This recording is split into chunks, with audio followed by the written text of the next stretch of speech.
Shalom. First, I want to give all praise, honor, and glory unto Yahweh, Bahashem, Yahweh Shai, Bahashem, Rahakadash. Double honors to the apostles, bishops, and elders of Great Millstone, from whom I learned this truth. Shalom to the 144,000 elect. I am Mayakala. And not really sure what I'm going to call this one, but this is for those who mock. As you can see, I have the meaning of mock here according to Google. And it says in the Bible, mocking means treating with scorn, ridicule, or contempt, often involving verbal abuse, mimicry, or derision, especially towards the Most High, His prophets like Elisha, or the righteous like Yahushua, reflecting pride, unbelief, and rebellion, with warnings of divine judgment for such actions, as seen in Proverbs and Yahushua's crucifixion.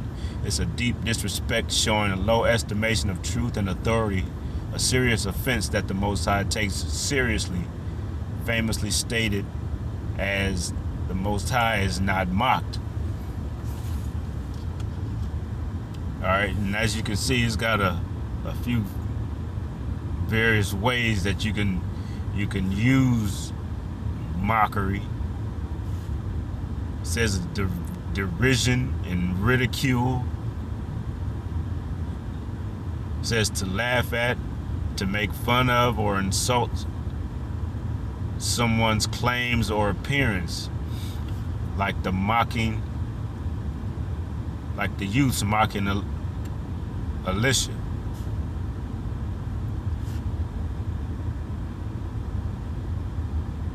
Or contempt for the Most High, ignoring, dishonoring, or defying the Most High, often by those who defy Him or lack fear of Him, a characteristic of the fool and the wicked. So I just have a couple examples that I wanted to show here, because like it says, depending on how you're using this word to mock, whether you're using it as a verb or using it as a noun. And they mentioned one of the places that I want to go, 2 Kings. But before I go there,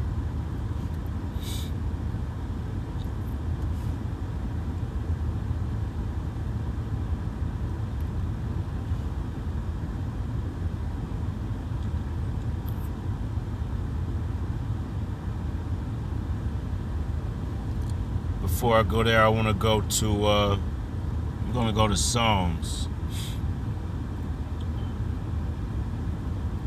chapter 35.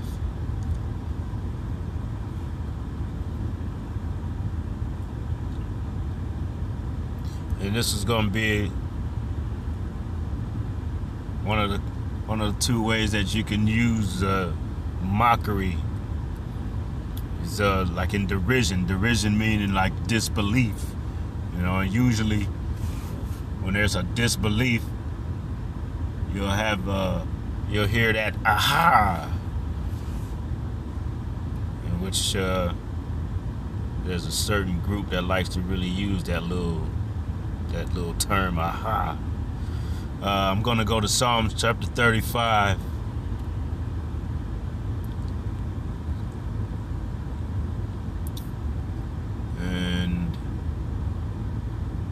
Verse 21 says, yea, they opened their mouth wide against me and said, aha, aha, our eye hath seen it. All right, and this is a psalm of David, I believe. Let me look and see. Yeah, prayer from rescue from the enemies. For rescue from enemies. So this is a psalm of David. All right, and just like I was saying, when you see that aha, that's usually somebody mocking and mocking in a showing disbelief.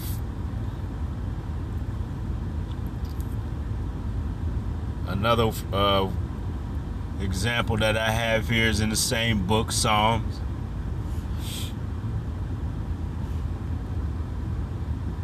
Psalms chapter 40.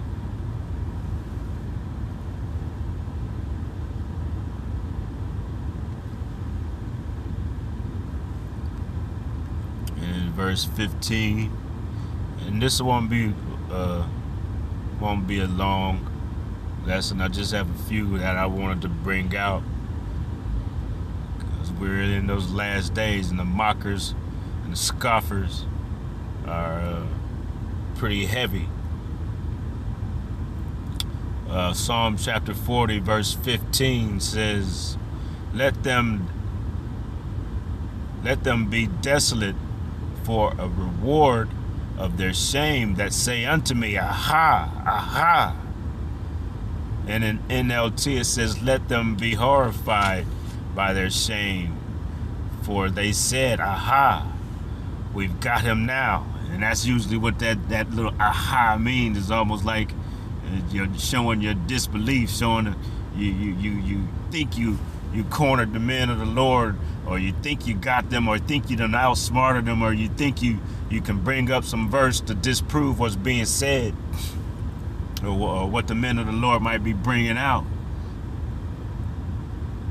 All right, that's typically when you hear that little aha, even if the person that's in disbelief doesn't say it, that's what they're saying in their head when they think they're bringing out something that you ain't covered, or something that you don't have an answer for.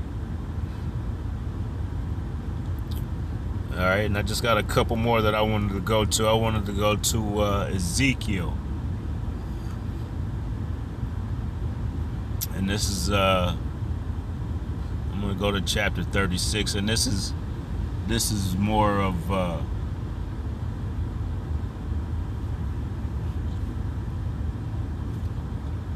using mockery, I guess, in a different sense. Ezekiel chapter 36, and I'm going to start at verse 1, and I'm going to read this in the NLT. It says, you can see the heading says, a vision of living beings. Salakia, that's the wrong chapter. Chapter 36 is where I wanted to go. And I'm going to read this in the NLT. It says, the restoration for Israel. And it says in the NLT, Son of man, prophesy to Israel's mountains. Give them this message, O mountains of Israel. Hear the word of the Lord. And when it's saying mountains, is referring to governments, or those that's in control or in possession of the land that has been given to the Israelites. Verse 2 says, this is what the sovereign Lord Yahweh says. Your enemies have taunted you, saying, aha. There's that aha again.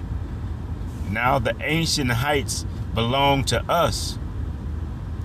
It says, therefore, Son of man, give the mountains of Israel this message from the sovereign Lord Yahweh. Your enemies have attacked you from all directions, making you the property of many nations and the object of much mocking and slander.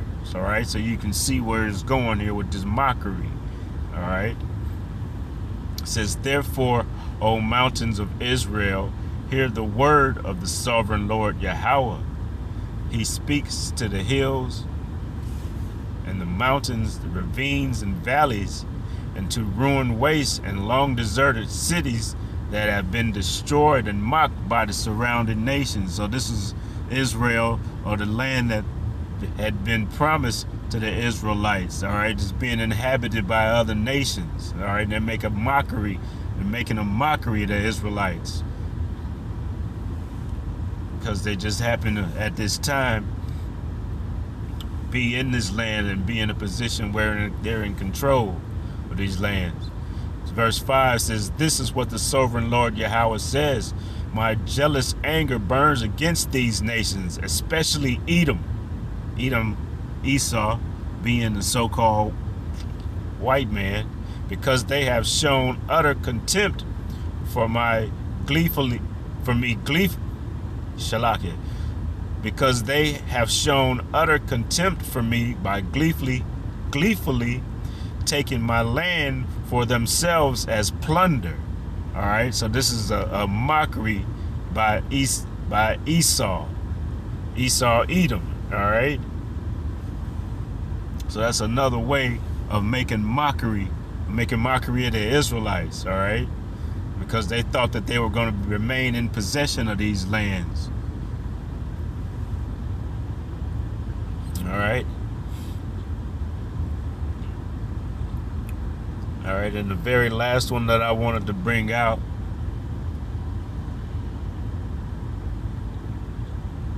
and this is, I'm going to go back, I'm going to go into 2 Kings, because this was the one that the definition of mockery according to the Bible under Google that had been shown.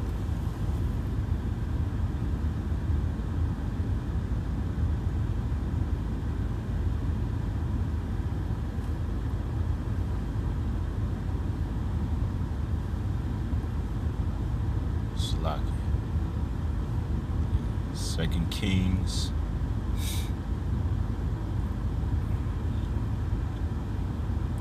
All right, 2 Kings chapter 2.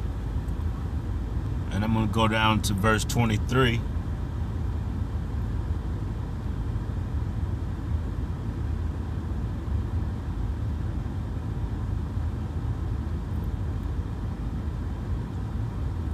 It says, and he went up from thence unto Bethel. And this is Salakia for me starting on at this verse, but this is Elisha. All right. It says, and he went up from thence unto Bethel, and as he was going up by the way, there came forth little children out of the city, and mocked him, and said unto him, go up, thou bald head, go up, thou bald head.